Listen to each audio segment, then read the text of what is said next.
रचा है सृष्टि को जिस प्रभु ने, वही ये सृष्टि चला रहे। जिन्होंने भेजा जगत में जाना, तय कर दिया फिर वापस आना। जिन्होंने भेजा जगत में जाना, जिसने भेजा हमें यहाँ, उन्हें पहले ही तय कर दिया कौन सी तारीख में आओगे। तय कर दिया फिर वापस आना।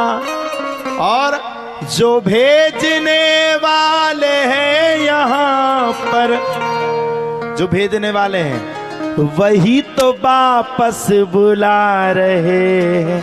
गाइए। रचा है सृष्टि को जिस प्रभु ने, वही ये सृष्टि चला रहे हैं। गाइए। रचा है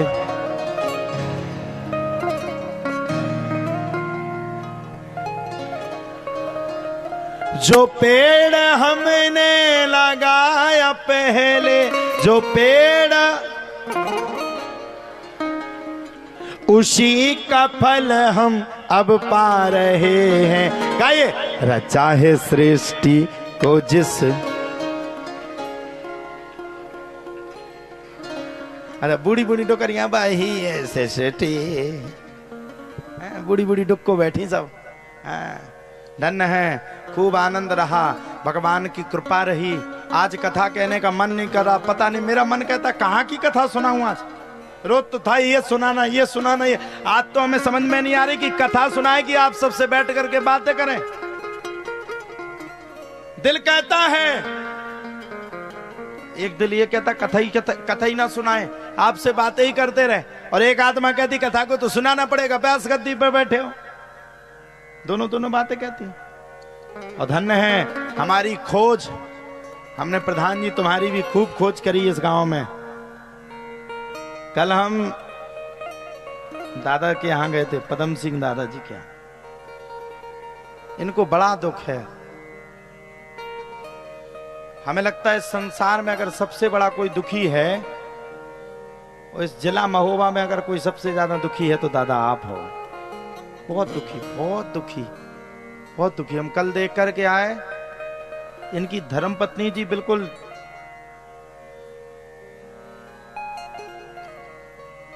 चारपाई पे लेटी हुई हैं, चल नहीं पाती। छोटा लड़का उनकी व्यवस्था में लगा है, ये है तो ये बेचारे पैर से नहीं चल पाते। और हमने पता चलाया कि व्यवस्था कहाँ से होती, नहीं कहना चाहिए, ये मंचों की बातें नहीं है। हमने रात्रि में पूछा व्यवस्था कहाँ से होती, तब हमें पता चला कि इस गांव का बेटा जितेंद्र प्रधान जी ही इनकी पूरी व्यवस्था को करते हैं। और जितनी ताकत बनती है पूरी ताकत से इनकी मदद में दिनों रात रहते हैं। इनकी आप बुरे वक्त को देखो तो इनके ऊपर बुरे वक्त का इतना बुरा साया है, इतना बुरा साया, इतना बुरा साया, इतना बुरा साया कि संसार में हमें लगता है कि पहला दुख इनको है। इस जगत में सबसे पहला दुख, चलो पैसा का आना जाना वो अपनी जगह है,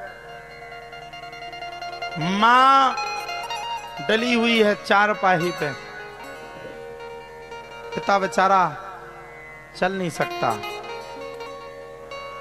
धन्य है उनका एक बेटा है,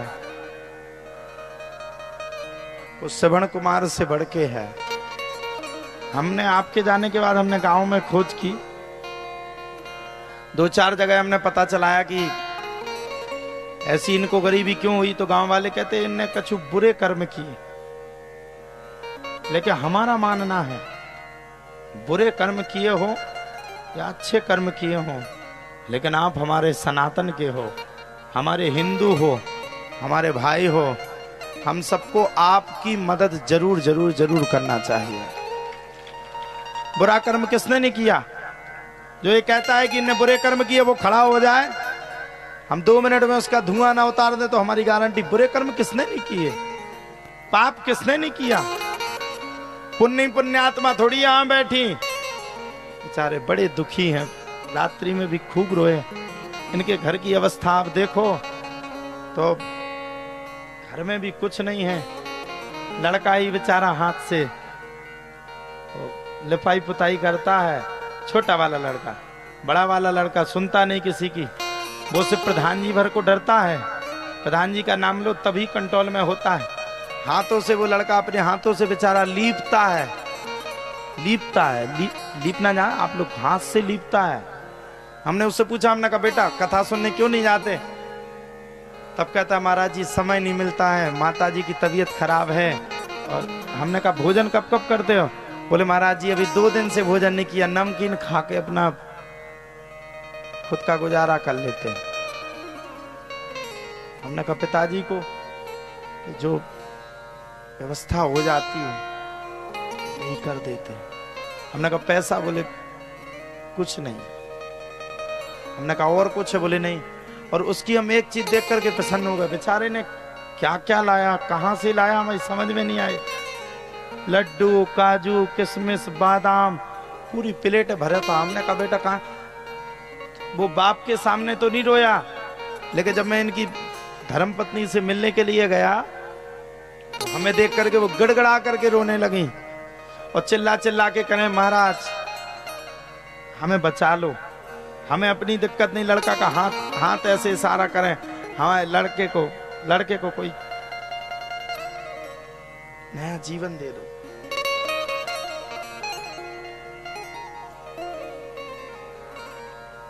मां का दुख,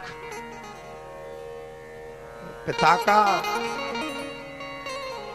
आश्रय, वो दुखी भाव से भरे पिता के दुख को देख करके मेरी छाती फट गई। सब लोगों ने कहा इनकी मत कहना, बताना मत मंच से, लेकिन मैं दादा आपसे कह के जा रहा हूं, मेरे पास उतनी व्यवस्था तो नहीं। मैं भगवान से प्रार्थना करूंगा कभी किसी को इतना बुरा दिन ना मिले जितना बुरा आपको मिला। मैं अपनी व्यास गद्दी से आपको कुछ नहीं दे सकता, लेकिन आपके पुत्र के रूप में आपकी हर सहायता के लिए आधी रात खड़ा हूं, पूरी ताकत से खड़ा हूं। और आप जैसा दुख भगवान किसी को भी ना देवे, संसार में किसी को ना देवे। और धन्य है आपकी संतान, छोटा पुत्र आपका। मैंने श्रवण कुमार का नाम सुना था,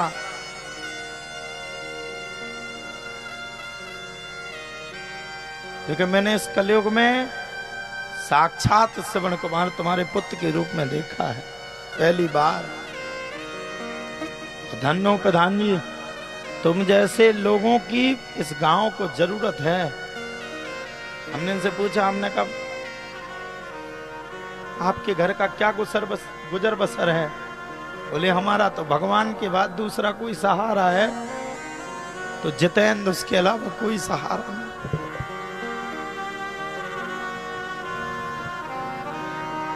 गरीबी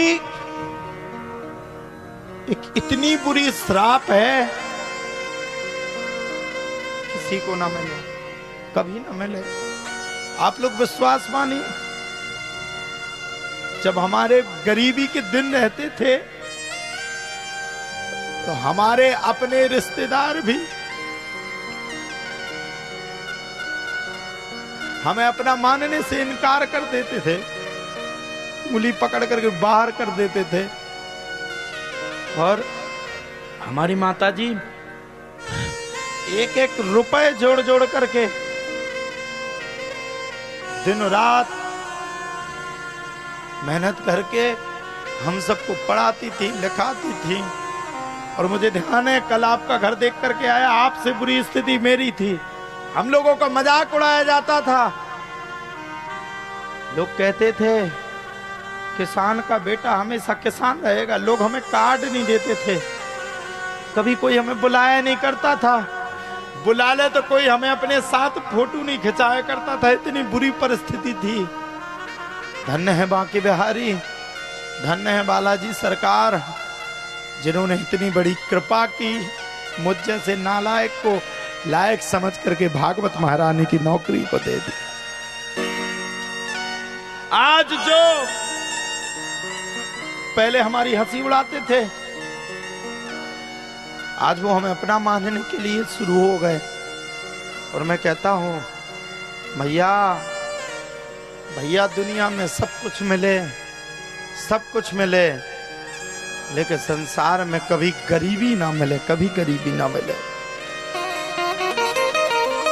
मैं आप सभी गांव वालों से भी प्रार्थना करके जाता हूं, अगर आपसे कोई गरीब है, इस संसार में आपसे बड़ा कोई गरीब है, या कोई आर्थिक समस्या से मजबूर होकर के बैठा है, तो उसकी कभी हंसी मत उड़ाना। अगर मदद ना कर पाओ तो कभी हंसी मत उड़ाना, क्योंकि जो गरीबी से गुजरता है, जिसका जवान लड़का घर में बैठा हो, जिसकी बूढ़ी माँ पलंग पर लेटी हो, जिसका बाप सहारा पकड़ करके चलता हो, उसके ऊपर क्या बीतती है वो जानता है। दादा, मैं ज्यादा आपसे कुछ नहीं कहता, अगर हमारे तुम्हें प्राणों की भी जरूरत पड़े तो हम तुम्हारे लिए अपने प्राण देने के लिए भी तैयार हैं, लेकिन तुम्हें कभी टूटने नहीं देंगे। हम तुमसे वादा करके जा रहे हैं, हमसे जैसे बनेगी वैसे हम आपकी मदद में खड़े हैं। और हम आप सभी से भी कहेंगे, आप लोग भी जीवन में ध्यान रखिए, कभी किसी की गरीबी का बुरा वक्त हर इंसान के जीवन में आता है। बुरा वक्त हर इंसान के जीवन में, सुख दुख ये दो तराजू के पलड़ा है। ये सुख और दुख संसार में हर व्यक्ति के जीवन में आते हैं। कभी किसी के दुख में उसका मजाक नहीं उड़ाया करते। हमारे अपने लोग हमसे कहते थे हमेशा, अरे इन लोगों की शादी नहीं होनी, ये पूरी जिंदगी भर ऐसे ही रहेंगे, कुंवारे बने रहेंगे, इनको कौन पूछेगा। हमारे बड़े भाई को तो आपने देख लिया, बड़े भाई साहब को, बड़े भैया जो यहाँ बोलते, उनसे तुम जितना कह दो उतना ही बोलेंगे। तुम उनसे कह दो कि यहां बैठे ना तो उठेंगे नहीं। हमारी भी दादाजी, हम 2 भाई 1 बहन थे। हमारी बहन का ब्याह हुआ था तो किसी ने हमारे पिताजी को 10,000 रुपए उधार नहीं दिए थे। हम लोगों ने गांव में गरीबी परिस्थिति में सबसे भीख मंगा करके उस समय उस स्थिति में अपनी बहन का ब्याह किया था। आज हमारे इतने रिश्तेदार निकल आते, आप कहीं भी पूछ लो, बे तो हमारे ककुआ के, फूफा के, ससुर के, पसुर के, चच्चा के, पच्चा के, इतने रिश्तेदार जिसकी कोई सीमा नहीं। और हम आप सभी से कहना चाहते, अब संसार में हमारा कोई रिश्तेदार नहीं, हमारे 2 ही रिश्तेदार, एक हमारी राधा रानी, दूजे युगल छवि सरकार, बाकी कोई नहीं रिश्तेदार। संसार में कोई किसी का रिश्तेदार नहीं।